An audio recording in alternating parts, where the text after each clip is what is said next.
அத்தியாயம் 3. ஹேய், எங்க 2 நாளா ஆளைய காணோம்?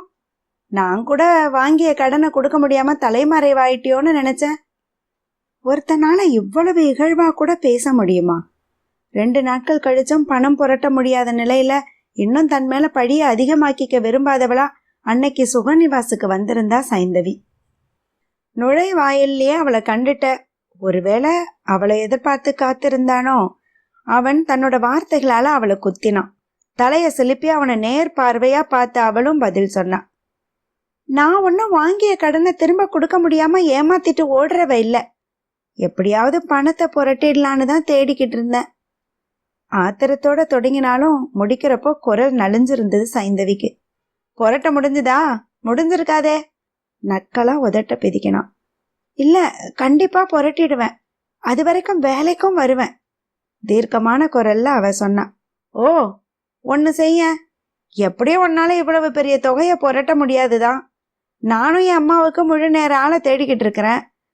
அதனால உன்னோட அந்த ஹாஸ்பிட்டல் வேலையை விட்டுட்டு முழு நேரமே இங்கே இருந்து என் அம்மாவை கவனிச்சுக்கோய. அந்த ஹாஸ்பிட்டல்ல கொடுக்கற சம்பளத்தையும் சேர்த்து இங்க இருந்து உனக்கு கிடைக்கிற தொகை பெரிய அளவுல இருக்கும். கடனை அடைக்கிறதுக்கும் வசதியா இருக்கும். ஐடியா கொடுத்தான் அவன். இல்ல இல்ல, நான் அந்த வேலையை விட முடியாது. அவசரமா அவனுக்கு பதில் சொன்னான். ஏன்? ஒற்றை வார்த்தையில புருவங்களை நெரிச்சு அவன் கேட்டான். அதை விட முடியாது தயங்கினான். அதுதான் ஏன்னு கேட்டேன். ஒருவேளை அங்கேயும் இது மாதிரி முன்பணம் வாங்கியிருக்கியா? அதுதானே உண்மையும் கூட. அதை எப்படி அவன்கிட்ட சொல்றது? இன்னும் தன்னை கேவலமா நினைப்பானே. அவ முகத்துல படிஞ்ச சிந்தனைய யூகிச்சவன், சரிதான், அதுதான் உண்மை போல. அங்க எவ்வளவு வாங்கியிருக்க? அது உங்களுக்கு தேவையில்லாதது. அழுத்தத்தோட சொல்ல நினைச்சாலும் அவ குரல் அமுங்கிதான் வந்தது. ஒருவேளை எனக்கு கட்டி வர்ற தொகையானா அதை மருத்துவமனைக்கு செலுத்திட்டு உன்னை முழு நேரத்துக்கு வச்சுக்கலான்றதுனால கேட்டேன் அப்படின்னவன நிமிர்ந்து பார்த்தவ அவனோட கண்கள்ல கேலிய கண்டு கோபத்தோட, அப்படியெல்லாம் செய்ய முடியாது. மருத்துவமனையோட எனக்கு அக்ரிமெண்ட் இருக்கு. ஒருவித திருப்தியோடய அவனுக்கு பதில் அளிச்சா. சரி, நீ வேலை செய்யற இடத்தோட முகவரியை என் அலுவலக அறையில எழுதி வச்சுட்டு அப்புறமா அம்மா கிட்ட போ அப்படின்ற கட்டளையோட அவளை போக அனுமதிச்சான். நகர்ந்தவளை கொஞ்சம் நிறுத்தி, இதோ பார், திரும்ப இப்படி லீவ் எடுக்கிறதுனா எனக்கு முறைப்படி தெரிவிக்கணும்ன்றத மனசுல வச்சுக்கோ. உன் மொபைல்ல இருந்து எனக்கு ஒரு மிஸ்டு கால் கொடு. உன் நம்பரை சேவ் பண்ணி வச்சுக்கிறேன். திரும்பவும் அந்தர்த்தனம் ஆயிட்டா தேடுறதுக்கு சுலபமா இருக்கும். இல்ல, ஒருவேளை நீ மொபைல் நம்பரையும் அடிக்கடி மாத்துறவளா இருந்தா சரி. எப்படி இருந்தாலும் உலகத்தோட எந்த மூளைக்கே நீ போனாலும் இனி நான் உன்னை விட்டு விலக போறதில்ல, நினைவுல வச்சுக்கோ. மிரட்டலோட வெளியேறினான். பெரிய மகாராஜா இவர் நம்பர் மட்டும் எல்லாருக்கும் தெரியுமாக்கும். பொறுமலோட அலுவலக அறையை நோக்கி நடந்தா. கல்யாணி அம்மாள் அவங்க அறையில படுக்கை மேல உட்காந்து கால்களை நீட்டி கரங்களை கொண்டு குனிஞ்சு பாதங்களை தொட்டு நிமிர்ந்துகிட்டு இருந்தாங்க. சைந்தவிய பார்த்ததும் முகமலர்ச்சியோட வரவேற்றவங்க, என்னடாம்மா, என்ன ஆச்சு? தலைவலி இப்ப பரவாயில்லையா? வா, வந்து இப்படி உட்கார் அப்படின்னு அன்போட தன் பக்கத்துல உட்கார சொன்னாங்க. குற்ற உணர்ச்சியோட அவங்கள நெருங்கினவ தன் வணக்கத்தை தெரிவிச்சுட்டு அவங்க கால் பக்கத்துல உட்காந்து மெல்ல அவங்க கால்களை நீவ தொடங்கினான். ஐயோ, வேண்டாண்டா, விடடா அப்படின்னு பதறினாங்க. இருக்கட்டும் ஆண்டி, காலெல்லாம் வலிக்கிறதா அப்படின்னு அமுக்கி விட தொடங்கினான். சொன்னா கேளுடா, தயவு செஞ்சு காலை விடு அப்படின்னு கொஞ்சம் அழுத்தமா சொன்னவங்களை தொடர்ந்து, ஏன் ஆண்டி, நான் பிடிச்சு விடக்கூடாதா அப்படின்னு ஆற்றாமையோட கேட்டா. இல்லடா, தேவைன்னா நானே சொல்லுவேன், இப்ப விடு அப்படின்னு முடிச்சாங்க. நீ சொல்லு, என்ன ஆச்சு 2 நாட்களா? அவளை 6000 பார்வையோட பார்த்து கேட்டாங்க. அதுதான் ஆண்டி சொன்னனே, தலைவலி. மொட்டையா சொன்னவளை கூர்ந்து கவனிச்சவங்க, உனக்கு பொய் சொல்ல வராதுடா, எங்க என்ன பார்த்து சொல்லு அப்படின்னாங்க. இவங்க கிட்ட எதையும் மறைச்சு பயன் இல்லைன்றத உணர்ந்தா சைந்தவி. சாரி ஆண்டி அப்படின்னதோட முடிக்க நினைச்சா. ஆனா அப்படியே விடுறவங்க அவங்க இல்லையே. கொஞ்சம் யோசனையோட மோவாய தடவி அவங்க தலைய மேல் நோக்கி நிமிர்த்து விட்டத்தை பார்த்து மெல்லிய குரல்ல, அன்னைக்கு சாயந்தரம் என் மகனை பார்த்துட்டு போனேன். அவன்கிட்ட பேசிட்டு திரும்ப என்கிட்ட வந்தப்பவே உன் முகம் சரியா இல்ல. அதுக்கப்புறம் 2 நாட்களா உன்னை பார்க்க முடியல. அப்போ அவன்தான் ஏதோ சொல்லி இருக்கணும். சொல்லு, என்ன சொன்னா மாதவன் அப்படின்னு போட்டாங்களே ஒரு போடு. அது அவர் ஒன்றும் சொல்லல ஆண்டி. பார்வையை தழைச்சிக்கிட்டே சொன்னான். இல்லையே, ஒன்றும் சொல்லாம விடுறவன் அவன் இல்லையே, ஏதோ சொல்லி இருக்கிறான். அதை நீ என்கிட்ட மறைக்கிற. அப்ப என்கிட்ட மறைக்கிற அளவுக்குன்னா? இழுத்தபடி அவளை கூர்ந்து பார்த்தவங்களோட பார்வையை சந்திக்க முடியாம தலை குனிஞ்சவளுக்கு குப்புன்னு உடல் வியர்த்தது. இவங்களுக்கு அங்க நடந்தது எவ்வளவு தூரம் தெரியும்? ஒருவேளை சிசிடிவி கேமரா? ஐயோ! பதறி போனவ சட்டுன்னு எழுந்து, ஒன்னும் இல்ல ஆண்டி, வாங்க நாம தோட்டத்துக்கு போய் நடைப்பயிற்சியை செய்யலாம் அப்படின்னு அவங்க பேச்சோட போக்க மாற்றினான். சரி, உன் சொல்லுக்கு நான் கட்டுப்படுறேன். அப்படியே அவன் ஏதாவது சொல்லியிருந்தாலும் கூட நீ அதை பெருசுப்படுத்தாத மகளே. மாதவன் கொஞ்சம் முன்கோபக்காரன், பிடிவாதக்காரன் தான். ஆனா அந்த பிடிவாத குணத்தினால அவனோட சாதனைகளும் நிறையம்மா. 6 வருஷங்களுக்கு முன்னாடி அவனோட அப்பா திடீர்னு தன் சுவாசத்தை நிறுத்திக்கிட்டப்போ கூட பிடிவாதமா அவர் தொழிலை தன் கைப்பிடியில கொண்டு வந்தான். மற்றபடி அவனோட நம்பிக்கைக்கு பாத்திரமானவங்கள அவன் உள்ளங்கையில வச்சு தாங்குவான். ஒருத்தருக்கும் கெடுதல் நினைக்க மாட்டான். ஆனா தனக்கு கெடுதல் செய்யறவங்கள ஒரு நாளும் மன்னிக்க மாட்டான். ஆனா அவனுக்கு ஏத்த ஒரு பெண்ணை என்னால கண்டுபிடிக்க முடியலம்மா. எடுத்தோம் கவிழ்த்தோன்னு ஏதோ ஒரு பெண்ணை வெறும் உடல் அழக மட்டும் பார்த்து அவனோட இணைச்சிட்டா அப்புறம் வாழ்க்கை பூரா 2 பேருக்கும் கஷ்ட காலம் தானே. அதனால அவனை புரிஞ்சுக்கிட்டு அவனோட குணத்தை அறிஞ்சுக்கிட்டு அவனோட இணைஞ்சு இசைஞ்சு வாழறவளா அவனையே தேட சொல்லி சலிச்சு போயிருக்கிறேன். தன் மகனோட புராணத்தை பாடி பெருமூச்செறிஞ்சாங்க கல்யாணி அம்மா. அவங்கள ஆசுவாசப்படுத்துற விதமா, ஓகே ஆண்டி, உங்க மகனோட குணத்துக்காக இல்லைனாலும் உங்களோட குணத்துக்காகவாவது ஒரு நல்ல பெண் கிடைப்பா. அதுக்காக நானும் இறைவன் கிட்ட பிரார்த்தனை பண்றேன். இப்ப நாம நம்ம வேலையை தொடங்கலாமா? ஏற்கனவே 15 நிமிஷம் லேட் ஆயிட்டுது அப்படின்னு காரியத்துல கண்ணானா சைந்தவி. ஒரு நிமிஷம் சைந்தவியோட முகத்தை கூர்ந்து பார்த்த கல்யாணி அம்மாள் அதுக்கப்புறம் பெருமூச்சு ஒன்ன வெளியே விட்டுட்டு, என்னாருக்கு என்னார்னு இறைவன் போட்டிருக்கிற முடிச்ச நாம கண்டுபிடிக்கவோ புரிக்கவோ முடியாது. அவரவருக்கு பிறந்திருக்கிறவர் அவரவருக்கு கிடைக்கட்டும் அப்படின்னபடி அவளோட கரங்களை பற்றி எழுந்தவங்க அதுக்கப்புறம் உற்சாகத்தோட அன்னைய உடற்பயிற்சியை தொடங்கினாங்க.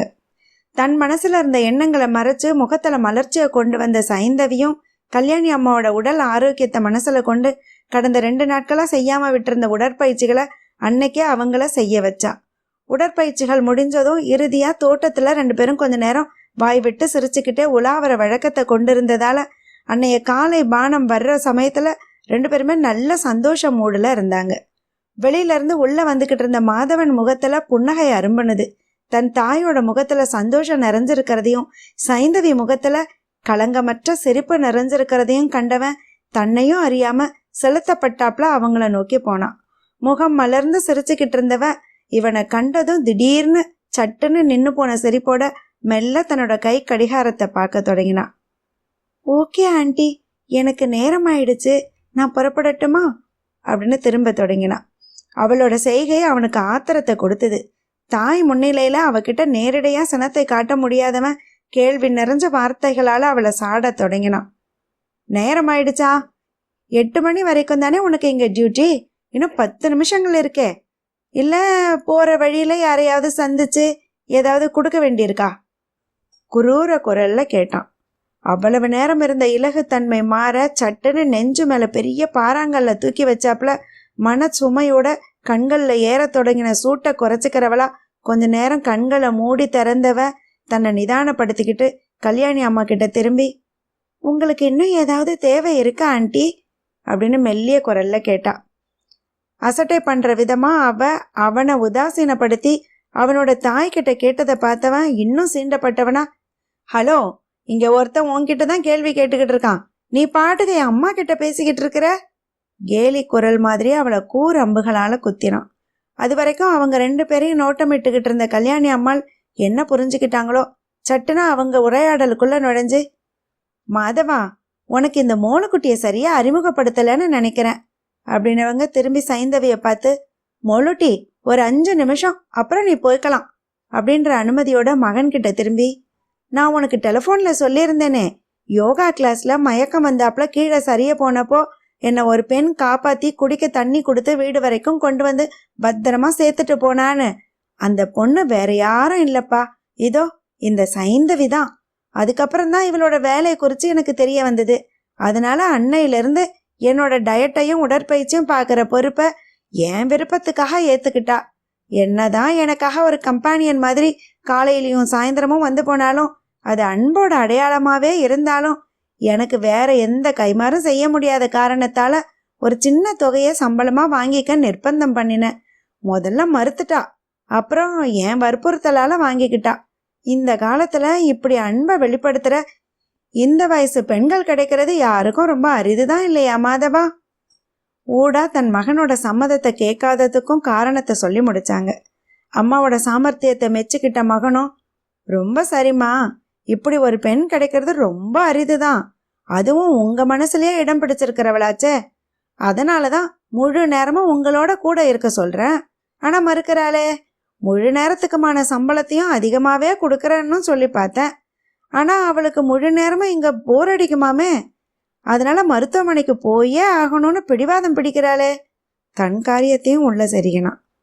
அட ஆமா இல்ல, நீ இங்கே இருந்துட்டா எனக்கு ரொம்ப சந்தோஷமாச்சேம்மா. மாதவன் சொல்றது கூட சரிதானே. புதுசா கண்டிட்ட முடிவோட சைந்தவிய பார்த்தாங்க அந்த அம்மா. தர்ம சங்கடத்தோட நெளிஞ்சவ, சாரி ஆண்டி, அது முடியாதுன்றதுனாலதான் உங்க மகன்கிட்ட சொல்லியிருந்தேன் அப்படின்னு மெல்ல முணுமுணுத்தா. ஆனா இங்க என்ன குறைம்மா? இங்க வேலை செஞ்சா 2 மடங்கு சம்பளம் கொடுக்க நான் தயாரா இருக்கேன். ஆனாலும் மருத்துவமனை வேலையை விட மாட்டேன்றாளே. ஒருவேளை முழு நேரமும் உங்களோட இருக்க போர் அடிக்குமோ? குழந்தையையும் கிள்ளிவிட்டான். அந்த தாய் முன்னிலையில அவனை மறுக்கவும் முடியாம முறைக்கவும் முடியாம நெளிஞ்சவ, எதுவா இருந்தாலும் சாயந்தரம் வந்து பேசுறேனே ஆண்டி. இப்ப ரொம்ப பதற்றத்தோட கை கடிகாரத்தை பார்த்தவளை பார்க்கறப்போ கொஞ்சம் பாவமா கூட இருந்தாலும் அவன் மனக்கண்ணில தோன்றின முதல் நாளைய காட்சி அவள் மேல வந்த இரக்கத்தை விரட்டி அடிச்சுது. சரிம்மா, நீ போயிட்டு சாயந்தரம் வந்துரு, அப்புறம் பேசிக்கலாம். எதுக்கும் கொஞ்சம் யோசிம்மா அப்படின்னு விடை கொடுத்து அவளை அனுப்பி வச்சாங்க கல்யாணி அம்மாள்.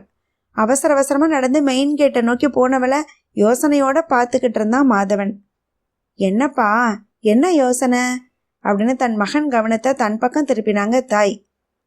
ஆனாலும் நீங்க யாரையும் சட்டுன்னு நம்பிடுறீங்கம்மா. இவ யாரு என்ன குணம்னு எதுவும் தெரியாமலே அவளை வீடு வரைக்கும் அழைச்சு உங்களோட சகஜமா பழக விடுறீங்க. இது ஆபத்துல போய் முடிஞ்சிடக்கூடாது அப்படின்னா. அடடே, 10 மாற்று தங்கம்டாவ. அவ கண்களை பார்த்துருக்கிறியா? ஒரு மாற்ற குறையாத குணம் அவ கண்கள்லயே தெரியும். அத்தனை பேர் இருக்கக்கூடிய அந்த தியான வகுப்புல என்னோட பழகிற பல பேரும் இருக்கும்போது கூட ஒரே நொடியில என் தேவை அறிஞ்சு ஓடி வந்து என்னை பாதுகாத்தவ அவ. அதனால மட்டும் நான் அவளை நம்பிடல. முதல் 1 மாசம் முடிஞ்சதுக்கு அப்புறம் அவளுக்கு நான் ஒரு தொகையை கொடுத்தப்போ எவ்வளவு மறுத்தா தெரியுமா? தான் செஞ்சது என் மேல கொண்ட பாசத்தாலையும் அன்பாலையும் தானா. அதுக்கு நான் விளை வச்சது தவறுன்னு எனக்கே புத்திமதி சொல்ல தொடங்கினா. ஆனா அவ ஒன்றும் பெரிய பணக்கார வீட்டு பெண் இல்லையே.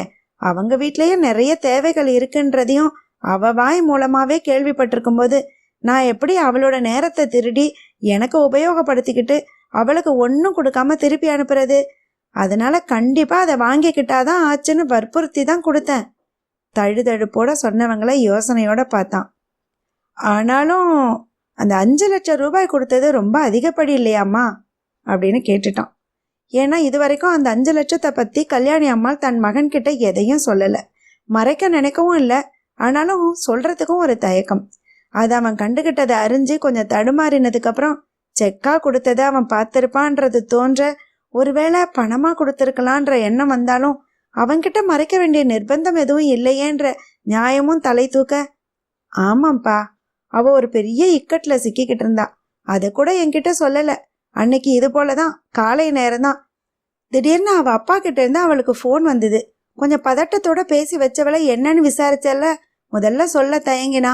அப்புறம் அவ அப்பா ஒரு இக்கட்ல சிக்கிக்கிட்டு இருக்கிறாருன்னு, அதுல இருந்து விடுபட அவளுக்கு 5 லட்சம் ரூபாய் உடனடியா தேவைன்றதையும் என்கிட்ட சொன்னான்.